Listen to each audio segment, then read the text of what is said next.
put 25% of our U.S. assets with women and minority-owned managers by 2025.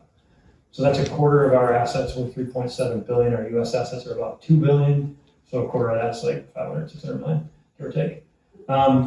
And again, we're doing that because we need to generate better returns. So we call it 25 by 25.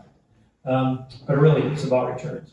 And so today we're about 14%, right? It's meant we have to find different sourcing networks. I'm an old white dude who grew up in the Midwest, still lives in the Midwest. I have really good networks that look like me, right? And so how do I get in different networks? How does my team get in different networks? What conferences are we attending? What books are we reading? What are we talking about? How interlinked are we with our program work, which is around, creating opportunities for urban America? It often looks very different than me. So what are we doing to change our networks, our sourcing?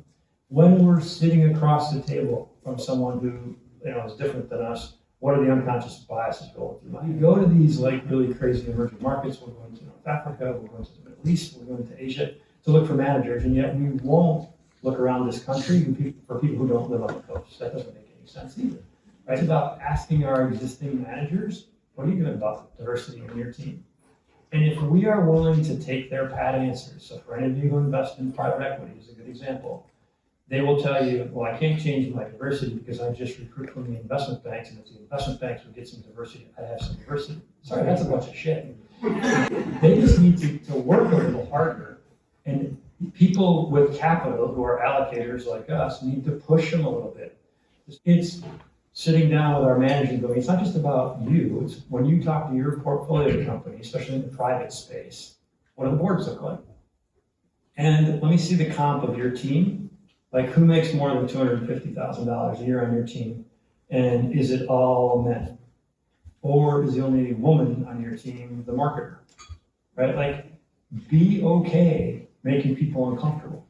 And again, we don't expect them to change overnight, but if we don't ask the question, they aren't going to do anything.